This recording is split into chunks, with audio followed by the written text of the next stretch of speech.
Yeah, I'll give you an update. I'm not happy with what Putin's doing. He's killing a lot of people, and I don't know what the hell happened to Putin. I've known him a long time, always gotten along with him, but he's sending rockets into cities and killing people, and I don't like it at all, okay?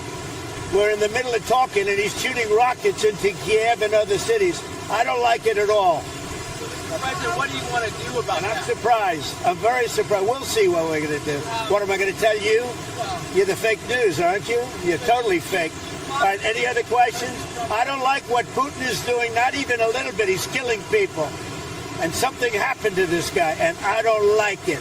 Can I follow up on that? A Russian commander reportedly said that Putin was almost caught in the middle of a drone attack from Ukraine. So do you have any... I haven't heard that, but maybe that would be a reason. I don't know, but I have not heard that. Hey, what's up, guys? Welcome to the Rescue Michigan Sunday night live stream. And man, have we got some things to talk about in foreign policy. It's been a topic we have I wouldn't say overlooked, but it's been on the back burner for a couple weeks now. And man, have things been going on at a breakneck pace, including, of course, tomorrow is scheduled to be the next round of Russia-Ukraine peace talks in Istanbul. And just today or yesterday, within the past 24 hours, has been a massive event with Ukraine going on the attack in Russia with basically two events. One was a horrific terrorist attack on a civilian passenger train in which I think at least 7 people were killed and dozens more injured. And the other being that the Ukrainians carried out actually one of their most, probably the single most successful sabotage operation they've done in the past 2.5 years, which is that they smuggled a bunch of drones deep into Russia and carried out attacks on 5 different airfields, damaging, according to the Ukrainians, 40 airplanes, according to the Russians, 10, which even that is still hugely significant. So we'll talk about that. And I guess where we should probably leave off, I meant a week and a half ago, I tried doing a stream talking about the latest current events at the time in Russia and with the Russia-Ukraine stuff, which at the time was Trump's amazing phone call with Vladimir Putin, according to Trump, and Putin also said it went well, and kind of where things were looking, what they were looking like at that point. And a lot has happened since then. So welcome everybody. Hey folks on Facebook and YouTube and Rumble and X. We see you all there. Hey Russ and Tim on Facebook and everybody else.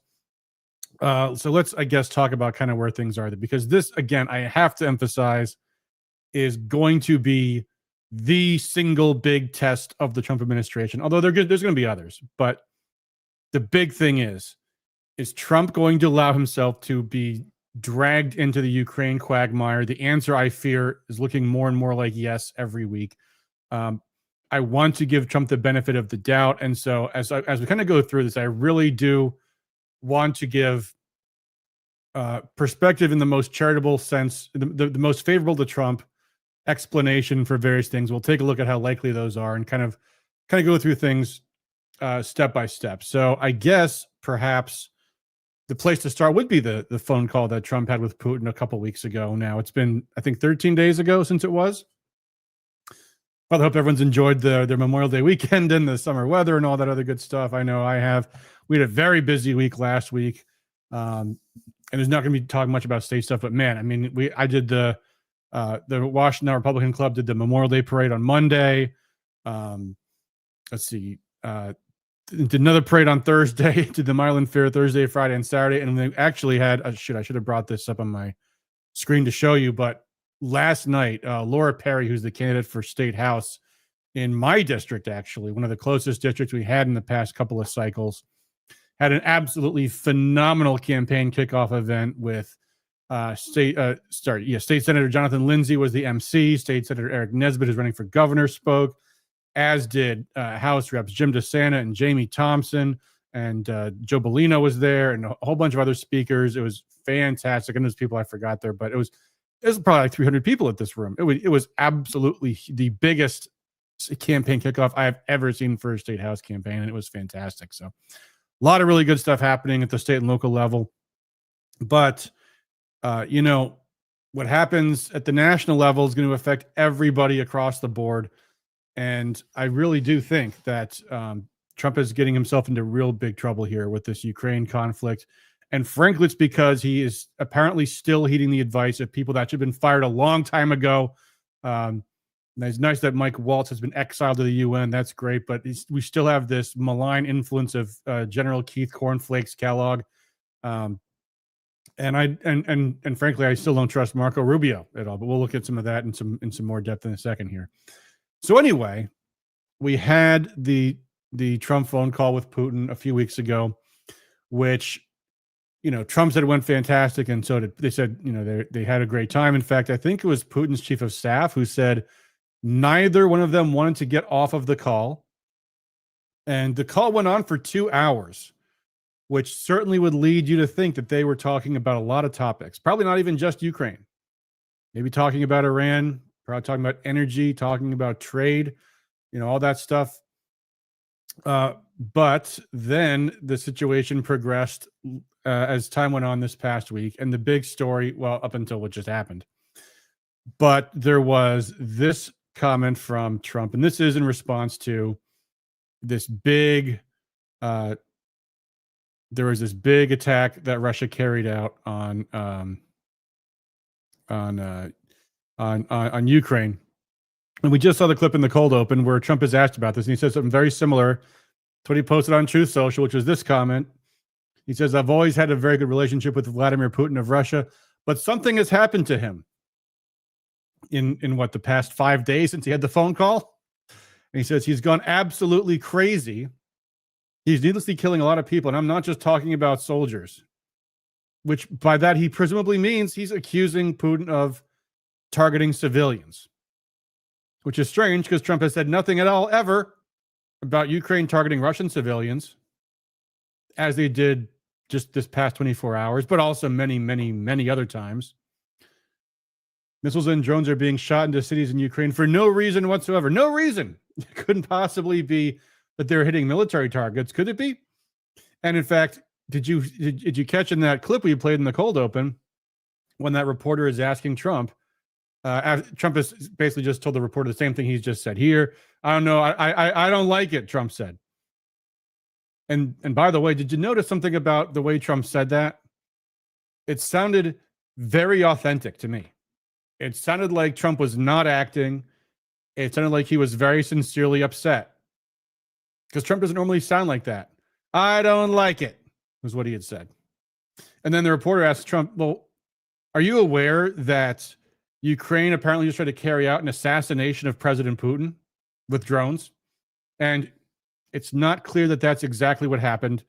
The story was there was a swarm of drones right in the same location where Putin was. I forget, it was either getting on or getting off of a helicopter in the Kursk area. So I don't know whether it was officially an assassination attempt on Putin, but it certainly could have been perceived that way. And so this reporter asks Trump, do you think maybe this attack on Kiev had something to do with this drone attack that might have assassinated the president of Russia? And Trump says, I don't know. And I believe Trump that he didn't know, although that's hard to believe that he wouldn't have been briefed on that, except for the fact that I don't trust a lot of the people in Trump's inner circle. And unfortunately, because one of the people I would like to trust very much, who I had the highest hopes for, is Tulsi Gabbard. But how would Trump not know about this? How would Trump not know that drones, which were, if not given over directly by the United States and Europe, funded by them, possibly used to carry out an attempted assassination of the president of Russia, which, by the way, had it succeeded, would have resulted in nuclear weapons flying. Like that is Russia's nuclear doctrine. If the head of state is assassinated, nukes go out immediately.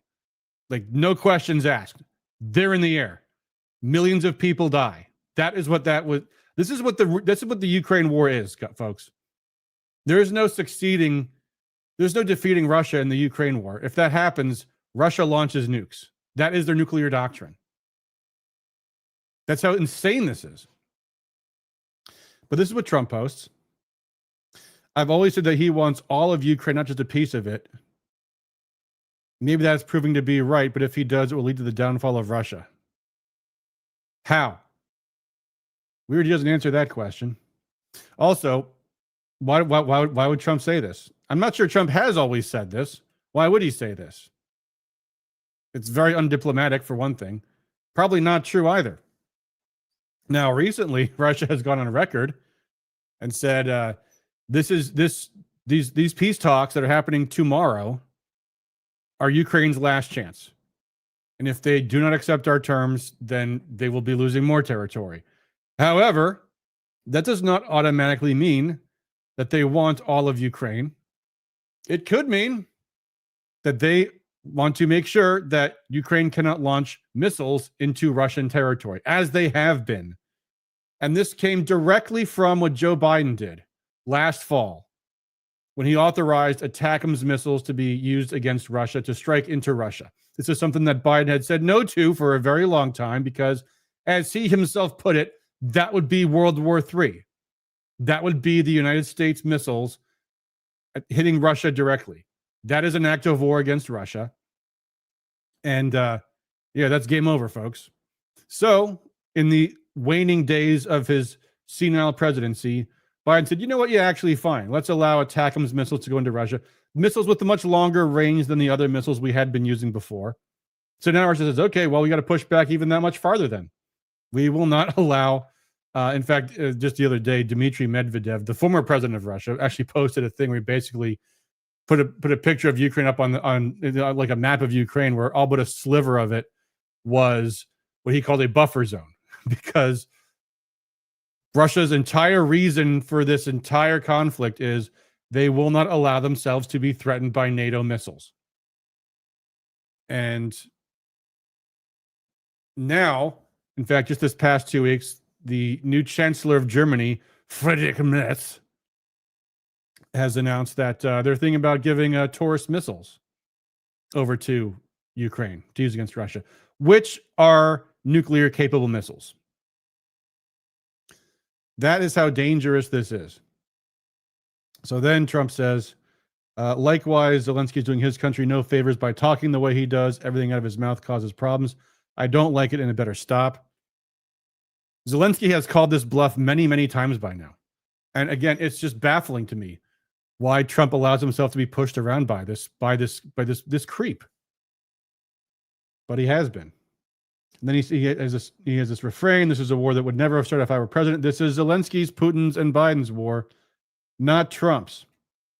Well, the problem is Trump could have gotten out of this war on January 21st, and the longer he lets himself get dragged into this, the less plausible that's going to be. I mean, here's the facts, folks.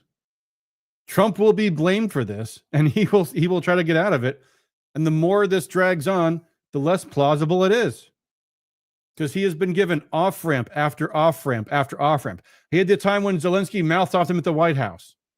He could have said, you know what? I'm not going to support this thing. Great. They had that disgraceful display at the Vatican. And Trump could have said, you still have not entered negotiations with Russia. We're done. But he keeps insisting he's going to be the peace broker. And I don't think half of his administration believes it, because they view things completely differently. The way they view it is, it's part of our objective to go to war with Russia. In fact, let me show you guys this. This is a document that came out just before the November 2024 election, but we'll see in a second how relevant it still is. So it's from a think tank, a warmongering think tank called the Marathon Initiative. And what does the position paper say? The United States faces a growing risk of a multi-front war against Russia, China, and Iran. Well, started by whom? Who is starting this multi-front war with Russia, China, and Iran? The optimal response to this danger would be a sequential strategy aimed at inflicting a strategic defeat on Russia and in Ukraine on a faster timeline than China is prepared to move against Taiwan. So let's inflict a strategic defeat against Russia immediately, and then immediately pivot to China. But for that strategy to work, the U.S. must use the current window wisely to shore up the situation in Eastern Europe, broker a more effective division of labor with allies in Europe and the Indo-Pacific, and reform the U.S. defense industrial base. What does this saying mean, do you guys think? You need to broker a more effective division of labor with our allies in Europe. Translation: we want Europe to put in more work and more money and more weapons into the fight with Russia. That's what that means. That's what this entire paper says. Okay, well, that was in October 2024. That's not Trump's policy, is it? No? Okay, well, let's go to this. Opening remarks by Secretary of Defense Pete Hegseth at the Ukraine Defense Contact Group as delivered. Here's what he says. The United States does not believe that NATO membership for Ukraine is a realistic outcome of a negotiated settlement. Instead, any security guarantees must be backed by capable European and non-European troops. If these troops are to be deployed as peacekeepers, they should be deployed as part of a non-NATO mission. And they should not be covered under Article 5. They should also be robust international oversight of the line of contact. So safeguarding European security must be an imperative for European members of NATO. As part of this, Europe must provide the overwhelming share of future lethal and non-lethal aid to Ukraine. Members of the contact group must meet the moment. So what's Pete Hegseth saying? I want more of European money and European boots on the ground and European weapons to get involved in containing Russia and supporting Ukraine. This means donating, here's what he says, flat out. This means donating more ammunition and equipment, leveraging comparative advantages, expanding your defense industrial base, and importantly, leveling with your citizens about the threat facing Europe. So Pete Hegseth, remember Mr. Non-Intervention, Mr. I'm a recovering neocon, is telling the Ukrainians, we need the Europeans to do more to contain, to put more of their effort into this, because we've got other things to do, namely start wars with China. And then here's what the outcome of this is. Here's Pete Hegseth, and he's talking to his counterparts in Britain. What do they say? Here, let's listen in. Fellow warriors, so thank you very much for being here, Mr. Secretary. Mr. Secretary, thank you for such a warm welcome and such warm words. It's great to be back in Washington, and it's good to see you again. We last met last month in NATO, and then you challenged Europe to step up. You challenged us to step up on Ukraine, on defense spending, on European security. And I say to you that we have, we are, and we will further. And last week, the British Prime Minister announced the biggest increase in defense spending since the end of the Cold War, and we will go further. So there you go. So now that's not Trump. That's Trump's administration. But at some point, you have to wonder who's in control. In fact, remember in that video we just saw at the beginning, the cold open, where Trump is talking to that reporter and answering those questions? You should hear the very next question the reporter asks. Here it is. Listen to this. I haven't heard that, but maybe that would be a reason. I don't know, but I have not heard that. President Trump, Secretary Hegseth's acting chief of staff is a Biden administration holdover who has said some very critical things about you and Vice President Vance. Would your thoughts on that? Who is the chief of staff? Britain, Korea. I have no idea who he is, but if he did say that, I would recommend that we don't take him. I mean, if he did say something like that. Catch that, guys? The acting chief of staff in the Department of Defense to Pete Hegseth is a Biden administration holdover. Do you remember what just happened? Just happened a couple weeks ago with Pete Hegseth's staff. There was a story that came out that his chief of staff, Dan Caldwell, and some of these other guys who were Pete Hegseth's good friends and colleagues for many years, had suddenly been accused of leaking, and they were therefore fired immediately. And then, lo and behold, it turns out, first off, there's now this news story. Where is it here? I've got it here someplace. Here it is. White House stunned as Hegseth inquiry brings up illegal wiretap claims. So and by all accounts, in fact, Dan Caldwell, the former chief of staff of Pete Hegseth, that just got fired to be replaced by a Biden holdover, went on Tucker Carlson's show and said he was absolutely innocent. They all were innocent. The claims were complete lies. And here's the story.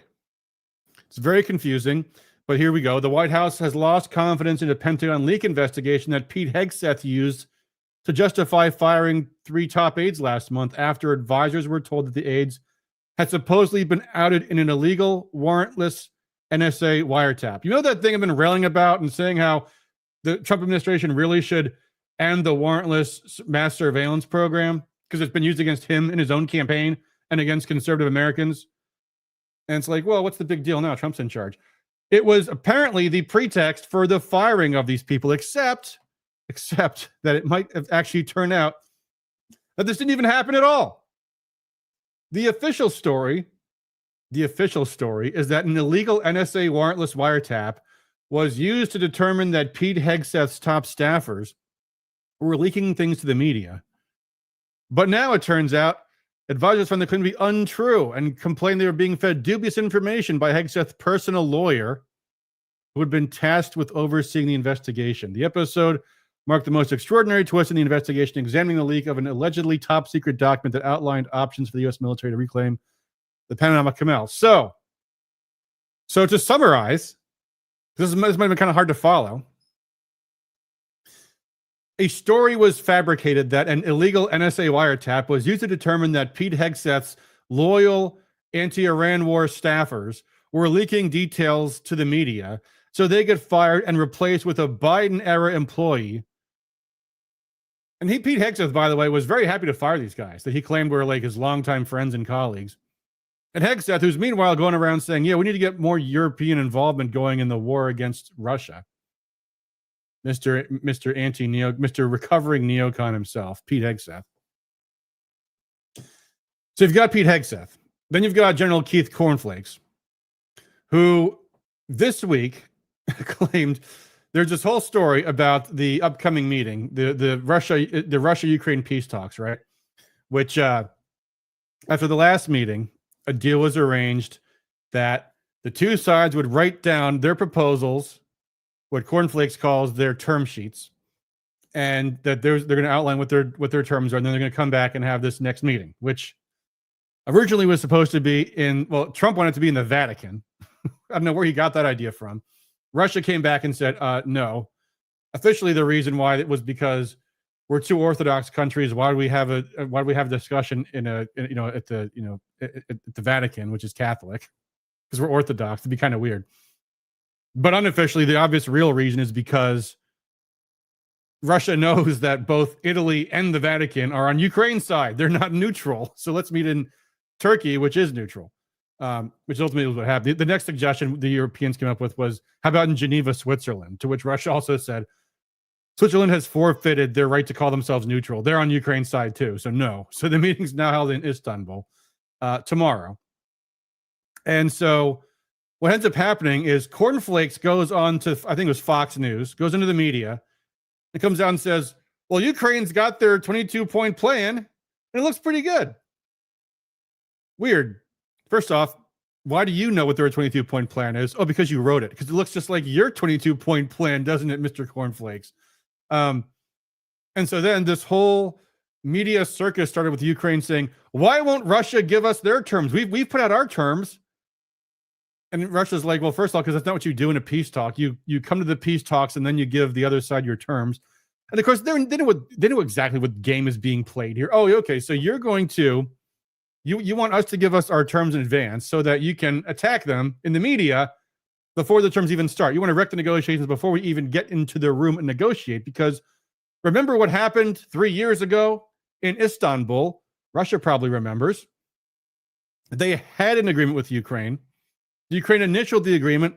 Ukraine prepares to sign the agreement. And then Boris Johnson swoops in and says, no, tear that agreement up. We're going to arm you to the hilt. We're going to fight Russia. It'll be great. And so Ukraine backed out under the pressure of the West, of Boris Johnson, which they knew was also, of course, supported by Biden too. So Russia does not want a repeat of that. So they say, we're not going to give you any terms until after this meeting happens. But anyway, so Cornflakes comes on the air and says, yeah, we've got this, Ukraine's got this great 22-point proposal. It's going to be the exact same thing they've been saying they want for the past several months that Russia has said no to, an unconditional ceasefire, for example.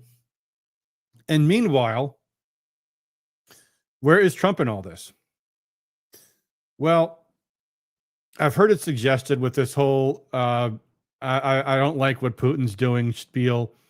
He's like basically trying to buy time because something else has been happening in the backdrop, which is that the other guy huddling with the Ukrainians and with Cornflakes is none other than Lindsey Graham. Lindsey Graham and his favorite Democrat buddy, Senator Blumenthal. Is it Sidney Blumenthal? No, that doesn't sound right. Hold on. What's the senator's name? Senator Blumenthal. Richard Blumenthal. So that was my second guess, but I wasn't sure about that. Richard Blumenthal, Democrat, and Lindsey Graham have announced that they are ready to pass what Lindsey Graham calls bone-crushing sanctions against Russia, which are, by the way, not really sanctions on Russia. They're third-party sanctions. They say, if anybody does any business with Russia, we're going to sanction you, says Lindsey Graham. We're going to sanction you, China. We're going to sanction you, India, which would blow up the trade talks that Trump is already having with China, by the way, right now. And 80 senators have co-sponsored this bill. Now, I've heard it suggested by a lot of political analysts or geopolitics analysts that this is basically Lindsey Graham's version of an impeachment threat against Trump. The idea is, if Trump walks away, they have the votes to impeach Trump because these 80 senators who are supporting sanctions, if Trump doesn't go their way on Ukraine, they can, first of all, pass a veto-proof sanctions package against Russia, kneecap the president, and then impeach him because they'll have the votes because there's these 80 senators. That's what some people are saying. I don't buy that for several reasons. The first being because even though it is true that on paper 80 senators have co-sponsored this deal, if Trump says, I'm vetoing it, most Republicans are not going to go along with it, period. And secondly, even if they were in the U.S. Senate, they're not going to go along with it in the House. No way, no how. But here's the question. Why isn't Trump putting the kibosh on these people? Lindsey Graham is a primary challenger, and Trump has yet again endorsed Lindsey Graham. Trump is still playing nice with Lindsey Graham. Lindsey Graham was just in Kiev doing all the same stuff Lindsey Graham always does. And Trump is not putting him in check.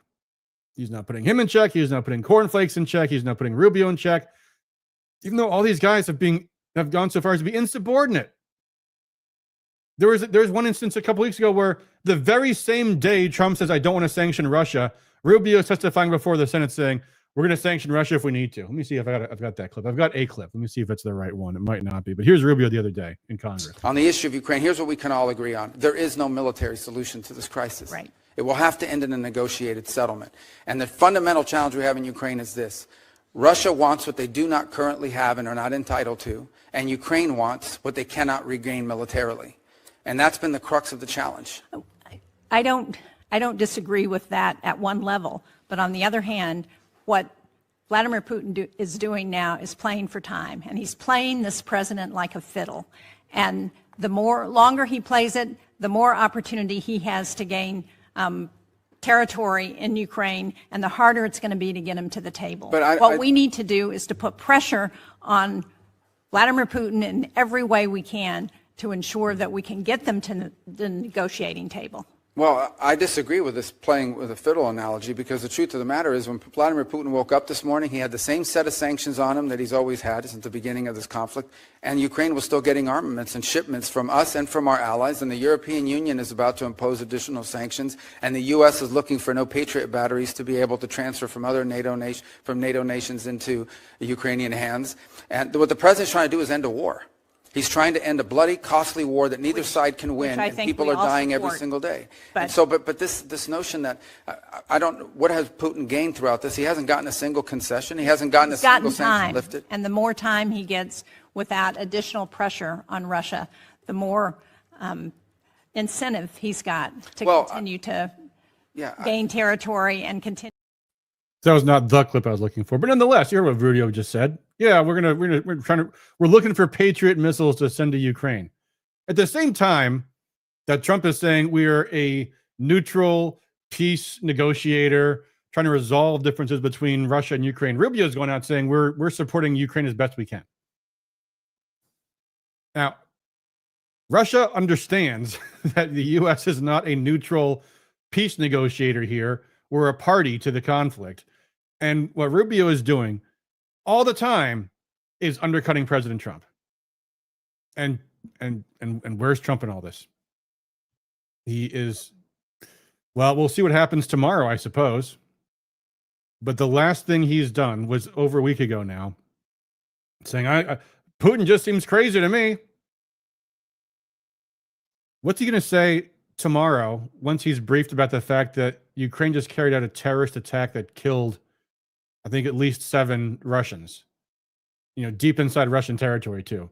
Not a military train. They blew up a civilian train. Is he going to say Zelensky's gone crazy? I don't know what happened to Zelensky. He must be crazy, like he said of Putin the other day. I don't see it, folks. And again, what's going to happen? Is Russia going to be brought to the negotiating table because of this terror attack or because they lost a couple of airplanes today? I doubt that. I think they're going to be more determined than ever to see this whole thing through. And they will not be stopped. They will not be stopped by Europe. They are running out of all of their supplies themselves. So what is Ukraine's game? What is Europe's game? The game is get the U.S. involved. That is what they have been about from day one. And if Trump gets us involved, we're screwed. But even if Trump doesn't get us involved, but doesn't just walk away and doesn't just start decisively speaking the truth about what's going on here, he's going to be blamed. And what we've seen from Rubio in the Senate just now, or from Trump talking to this reporter, nobody is coming right out and just saying it. That we have been funding NATO aggression against Russia for many years, that Biden greenlit this war, that he should have stopped the war in the first place, and I, Trump, will stop it now. I am not going to support Ukraine any further. Is Trump said anything about the Ukrainians being Nazis? No. I mean, look at this. Let me show you this, folks. This is incredible. You have to believe. You have to cease to believe. This just happened a day or two ago. This is Zelensky at a book fair. It's a couple of days ago. The book he's got there, it's called Ukrainian Nationalism. The editor of the book is the co-founder of the Azov Brigade, a Nazi brigade, an ultranationalist and racist member of the Social National Assembly. Other authors that are featured in this book with this Nazi symbol on the cover. People that consider Jews to be among the greatest enemies of the Ukrainian nation. People that supported the Nazi Holocaust. Banderites, Stepan Bandera worshippers, Nazi collaborators. And that's Zelensky, who is himself Jewish, posing in front of that book. Oh, that's a great looking book you got there. I like it. And this stuff is not being called out. So the narrative is running away from Trump, and he's taking no corrective action whatsoever. So, they're going back to that call 2 weeks ago. I hoped that because 2 hours went by, there's a lot of talk about what's really going on, and that Trump understands and Putin helps him understand things, and that the military situation is not what his people are telling him about.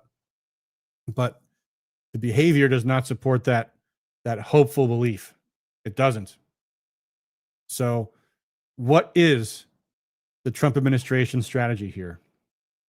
I don't see one. I can see what Russia's strategy is. Continue the war, continue to destroy the Ukrainian military, continue to wear out NATO. Because as the days go by, Russia is building up more and more and more people and weapons and getting stronger and stronger, building more and more alliances with China, with India, with North Korea.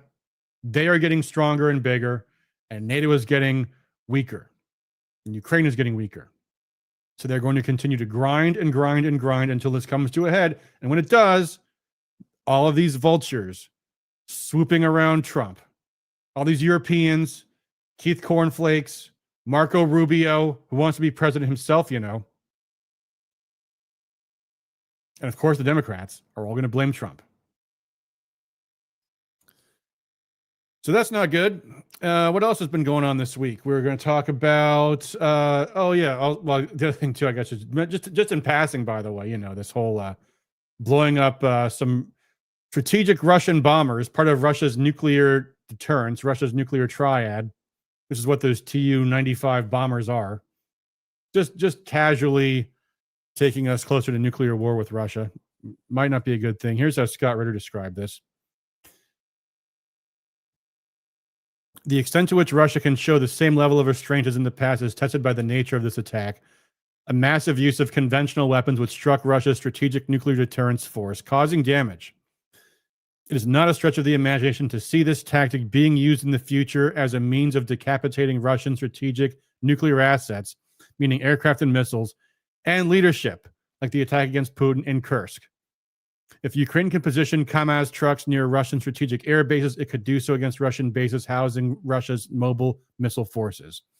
That Ukraine would carry out such an attack likewise shows the extent to which Russian intelligence services are testing the waters for any future conflict with Russia, one that NATO and EU members say they are actively preparing for.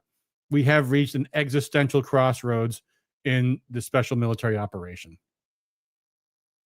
These are Russian red lines. So there's just that little threat going on there too. Anyway, other things in the news this week.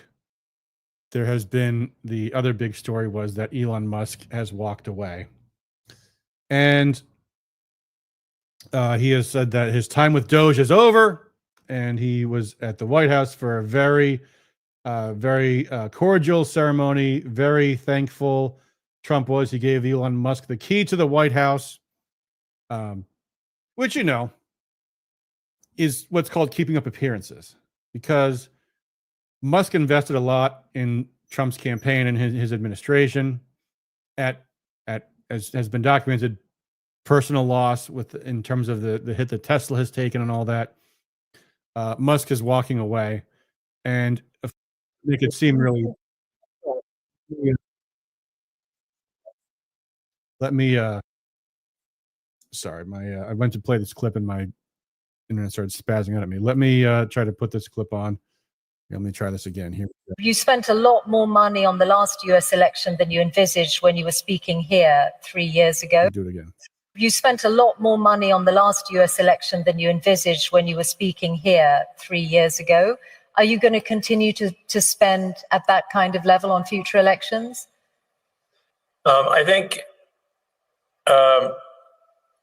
in terms of political spending, I'm going to do a lot less in the future.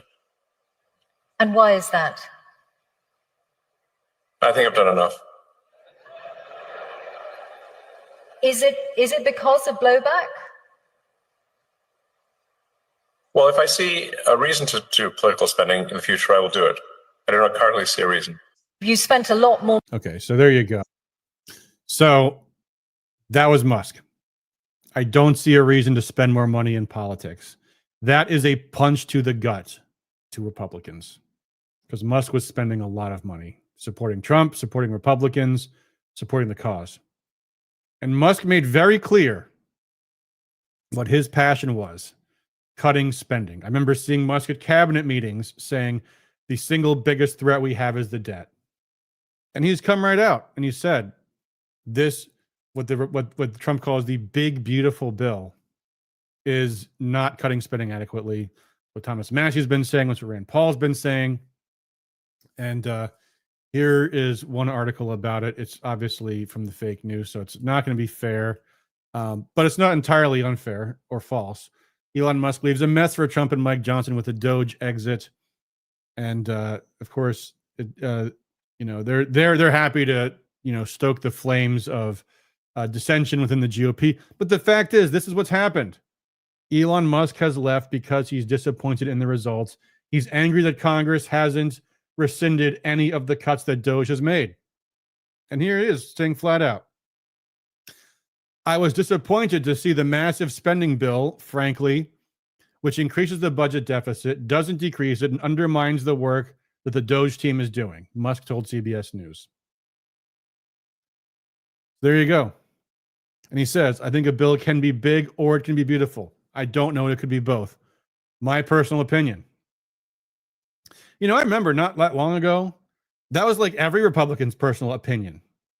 Remember us all saying how we hated those 1,000-page bills, attacking Nancy Pelosi for having the audacity to say we have to pass it to find out what's in it. Remember that, folks?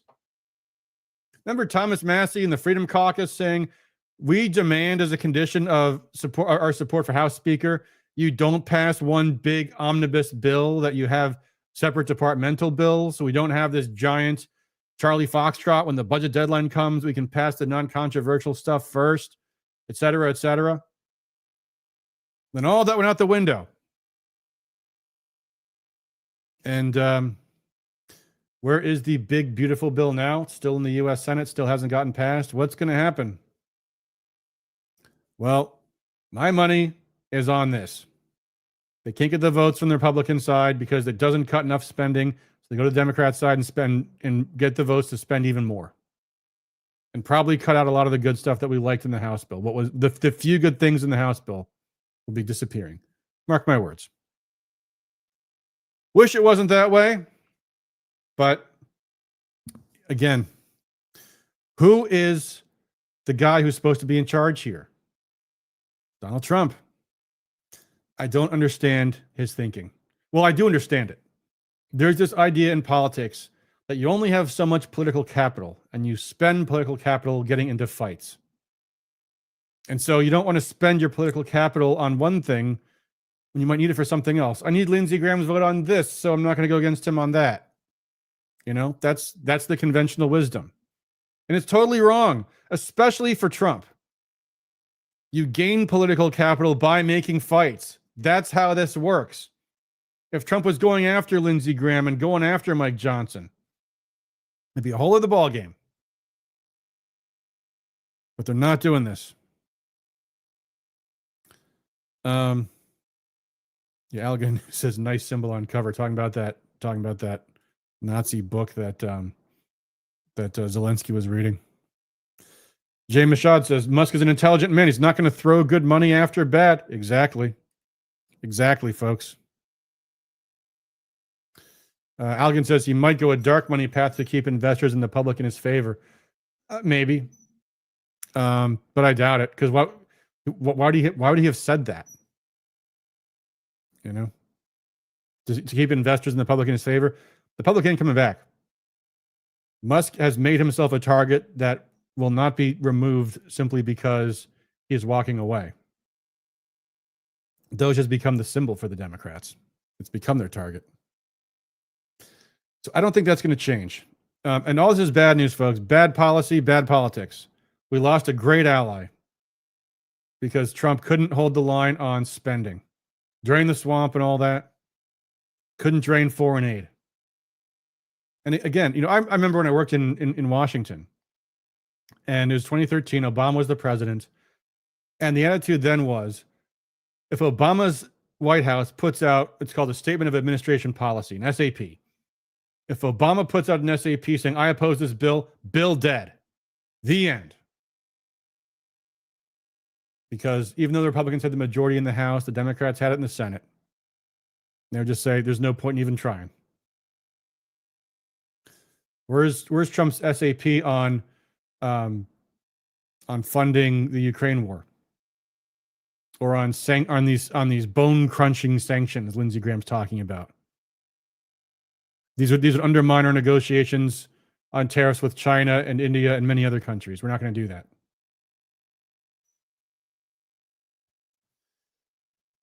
So that happened. What else happened this week? So Joe Biden threatened to beat up Jake Tapper.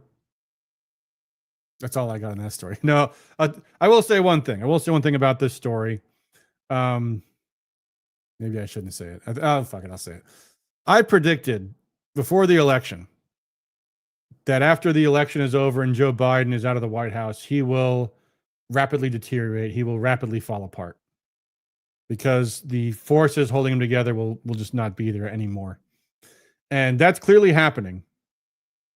And it's funny that now that his mind is so frail and so frayed, you get to the pure essence of him.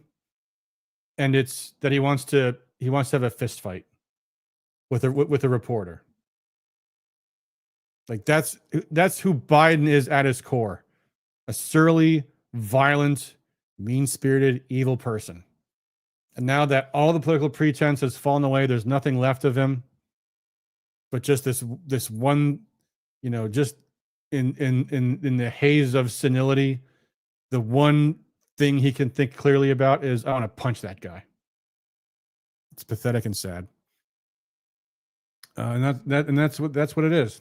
The other thing to talk about this. Well, I probably shouldn't talk about this, but I will because it did happen, which is the story of our old friend Glenn Greenwald, which I did a show about him recently, talking about how he was kind of losing his cool over that whole Kilmar Armando Abrego Garcia guy. Did a video about that. And so Glenn Greenwald has gotten himself into some trouble this past week. There was a little bit of a sex tape leak that happened on the internet involving he and a male prostitute. And I don't want to get too raunchy about the details. I've not seen it. I've only seen the description of it and a couple of photos of it, which are, let's just say, very shameful, to say the least. And the only reason I want to bring this up is because, well, first off, because I've talked about Greenwald a lot in this show, and I think I hope people kind of a take about it, but also because I think, there's been two very different tracks of people's takes on this whole topic, and I think it's worth exploring. One being a lot of people saying that, you know what, this is not important, it's irrelevant. Glenn Greenwald is a courageous reporter. His journalism has been very important. His analysis is very great, and we should stand by him. And the other track is this is contemptible behavior, and it should be called out no matter who it is, basically. And let me start with this. Let me go to Glenn Greenwald's own response to it. This is what he posted. So this is what Glenn Greenwald said. Last night, videos were released online depicting behavior in my private life. Some were distorted and others were not. Well, let's stop there for a second. That's strange. And by the way, here's an example on the right-hand side. There's Marjorie Taylor Greene taking that one track. Glenn, this is a good statement. I'm sorry you have been attacked in such a malicious way, and it's clear as to why they did this to you. This will continue as long as you speak out, ignore them, and keep speaking out. By the way, speaking of that,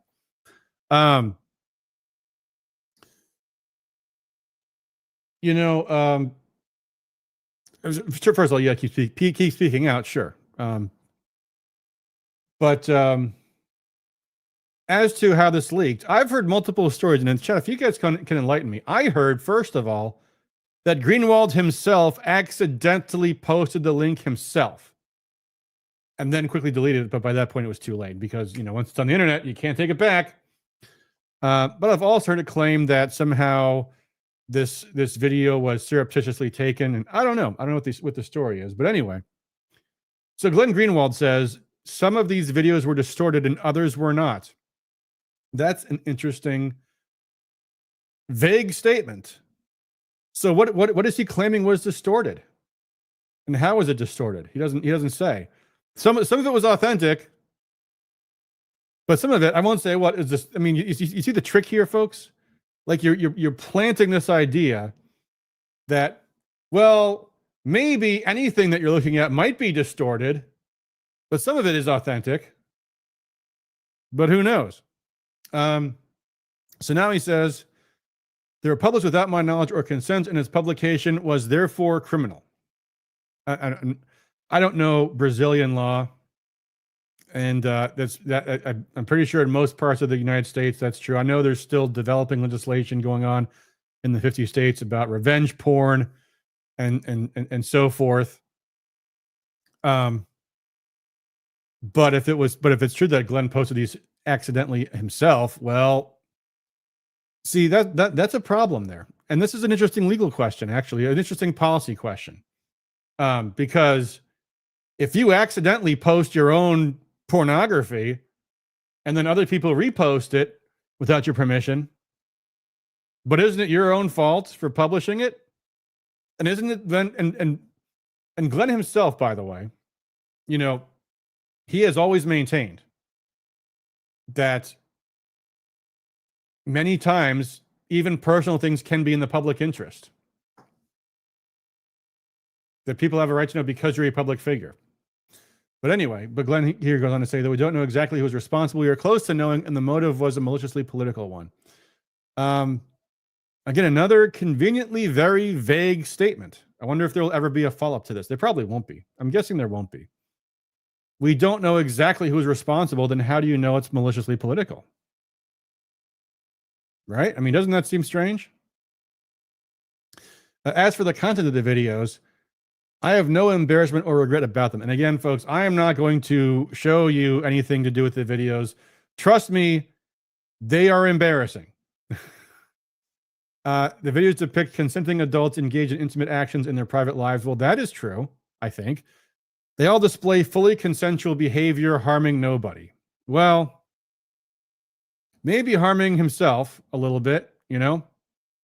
By the way, again, I don't want to delve too deeply into this. Although, if you want, Milo Yiannopoulos posted a pretty lengthy document dump of Glenn Greenwald's online personal indiscretions, and it is very, very, very, very long, and a lot of things I had never heard of. In fact, all that I'd never heard of. I mean, I knew he was homosexual. I didn't know any of this stuff, and boy, does it go on and on and on and on and on. And one of the things that caught my attention is that apparently Glenn is into something called financial domination, which, look, I'm not an expert in the weird sex stuff, but to me, it seems like that is something that kind of goes way outside the bedroom, right? Like, because that's not just like, you know, what happens in the bedroom. That's like reaching into your bank account and your wallet. And that to me seems like, okay, I mean, I guess if you want to give out your disposable income, like that's your business. But if you're like in the political space, you're an activist, and by the way, your husband, he's deceased now, but he was a member of the Brazilian Congress, which means his life probably involved asking for money a lot. And Glenn himself supports charities and has a charity and does journalism that presumably asks for support and has a show that has advertisers. Don't you think like your donors have a right to know that you have a financial domination fetish? Doesn't that seem like something that they're entitled to know about? Maybe. Anyway, let me get through this. Obviously, it can be uncomfortable and unpleasant when your private behavior is made public against your will. That's why the behavior is private in the first place. But our only wrongdoing here is the criminal and malicious publication of the videos in an attempt to malign perceived political enemies and advance a political agenda. Again, very, very vague. And this is a concept that Glenn as an attorney will understand. You don't get to hide behind privilege on something that you put into issue. So Glenn has said the release of these videos is politically motivated and malicious from someone we don't know exactly whom, but we're close to knowing. So if we're to believe you, whose agenda? Who's doing this and why? Because this is his explanation to his supporters. You know, he has a locals community. Those people are donors. They're supporters. They're patrons. So if you're going to put these vague insinuations of who is coming after you, don't you owe them some follow through here? And then he goes on to say, others are, of course, free to form their own judgments, as some are prone to do about others' private lives. It won't change my work. I'll continue to do all the many prongs of my journalism and pursue the causes most important to me exactly as before. And I did see a funny comment on X in response to this, and this comes from this guy. He says, dude, we don't need to hear about your prongs. This entire mess is because you filmed your prongs. My prongs used to be very active, but I never had any desire to film them.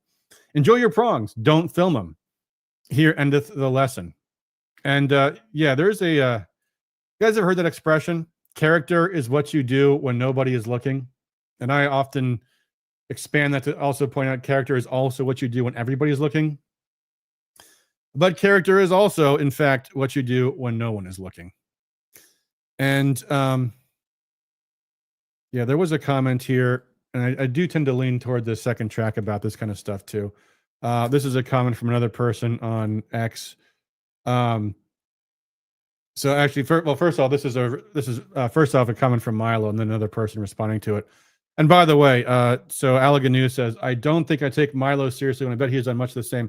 Well, so for those who don't know who Milo Yiannopoulos is, Milo was and still is a conservative provocateur, a perennial attention seeker, and also a flaming homosexual until a few years ago when he converted to Catholicism, renounced his homosexual marriage, and now claims to be a heterosexual Christian who has confessed his sins.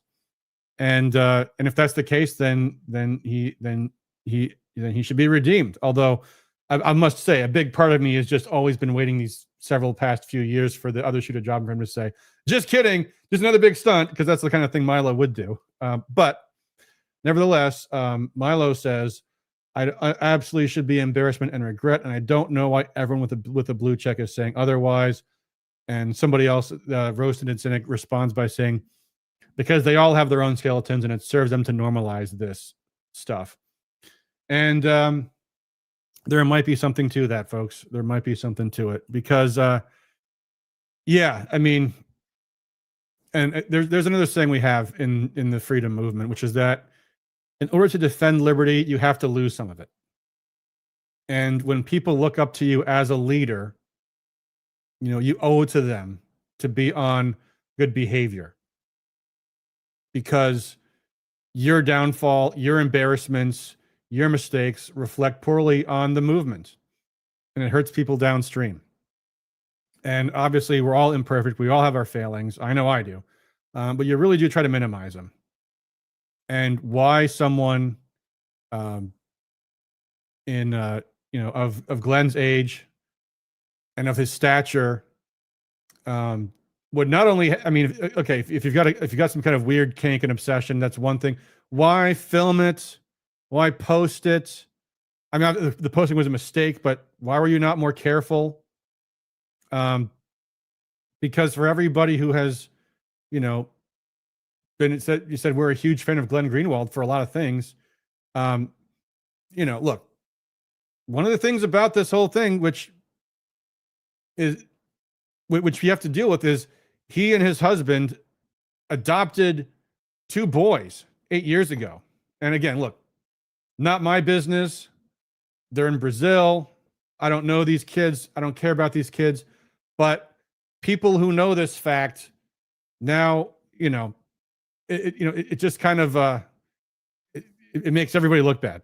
And conversely, just a few weeks ago, Glenn Greenwald got into a fight online with Matt Walsh, from Daily Wire, the guy who made Am I Racist and What is a Woman? And the fight was over homosexual adoption. And you might imagine what side Glenn Greenwald took about that. And Matt Walsh responded, let me find this here. Here's the argument. Here we go. Let me put this up.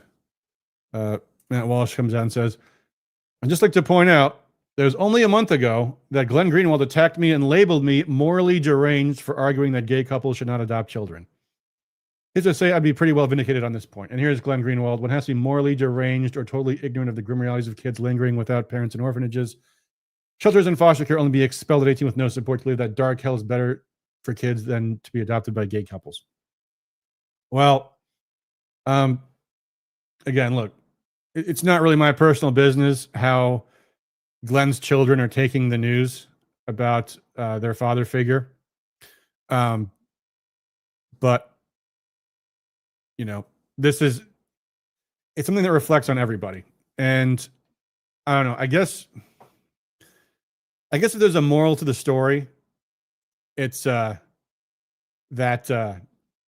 well, first of all, God is always watching. And by the way, if you're filming yourself, you never know what's going to end up on the internet. So, you know, it's like I remember when Cindy Gamrat and Todd Corser got expelled from the legislature because they're having an affair and they got caught in a very ridiculous way. It's a long story. But there was a lawmaker that came out and said, look, people come to Lansing all the time with the attitude that that everybody is smarter than the system and they're gonna you know, they can play all these games and get away with it. And the reality is you're in a glass box here and everybody is watching you all the time. And the fact is, if you're involved in politics and you're making any kind of difference, if you're any good at all, everybody's watching everything you do. And on the internet, everybody sees everything.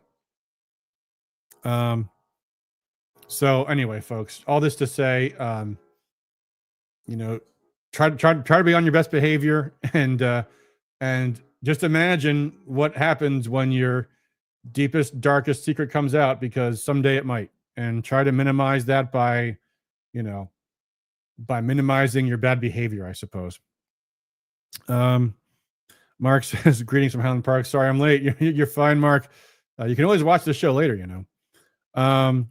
Alganu says, I bet Ladybugs Lindsey Graham has some huge things in his personal life. That would be interesting. Yeah, probably. And I look forward to that day when that stuff comes out. Alligator News also says, what do you think Glenn was doing in his love life? Well, now we know. Now we know.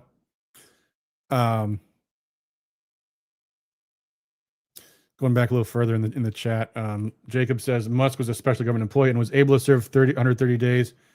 His time as DOGE had an expiry date from the beginning. This isn't a surprise. I all wish more done, but this was the plan.